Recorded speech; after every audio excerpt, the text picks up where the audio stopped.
German ദേശീയ football team നായകൻ ഇൽക്കായ് ഗുണ്ടോഗൻ അന്താരാഷ്ട്ര ഫുട്ബോളിൽ നിന്ന് വിരമിച്ചു. സമൂഹമാധ്യമങ്ങളിലൂടെ ഗുണ്ടോഗൻ തന്നെയാണ് ഇക്കാര്യം പുറത്തറിയിച്ചത്. ഇതോടെ കഴിഞ്ഞ യൂറോ കപ്പ് ടൂർണമെന്റ് ഗുണ്ടോഗന് ജർമ്മനിക്കായുള്ള അവസാന മത്സരം കുറിച്ചു. ജർമ്മൻ ദേശീയ ടീമിനായി 82 മത്സരങ്ങളിലാണ് ഗുണ്ടോഗൻ ബൂട്ട് കെട്ടിയത്. ജർമ്മനിക്കായി 19 ഗോളുകൾ നേടുകയും 9 ഗോളുകൾക്ക് അസിസ്റ്റ് നൽകുകയും ചെയ്തിട്ടുണ്ട്.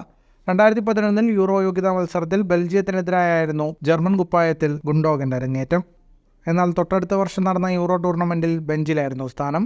പരിക്കുകൾ കാരണം 2014 ലോകകപ്പിലെയും 2016 യൂറോയിലെയും ജർമ്മൻ സ്ക്വാഡിൽ ഇടം പിടിക്കാനായില്ല.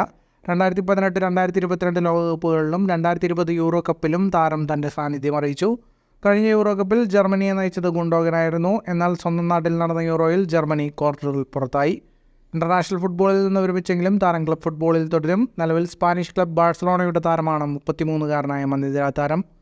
അതേസമയം ഈ സീസണിൽ ഗുണ്ടോഗൻ ബാഴ്സയിൽ തുടരില്ലെന്നാണ് റിപ്പോർട്ടുകൾ. ഗുണ്ടോഗൻ തൻ്റെ മുൻ ക്ലബ്ബായ മാഞ്ചസ്റ്റർ സിറ്റിയിലേക്ക് ചേക്കേറാനാണ് സാധ്യത. സിറ്റിക്ക് അദ്ദേഹത്തെ ഇംഗ്ലണ്ടിലേക്ക് തിരികെ കൊണ്ടുവരാൻ താല്പര്യമുണ്ടെന്നാണ് റിപ്പോർട്ടുകൾ.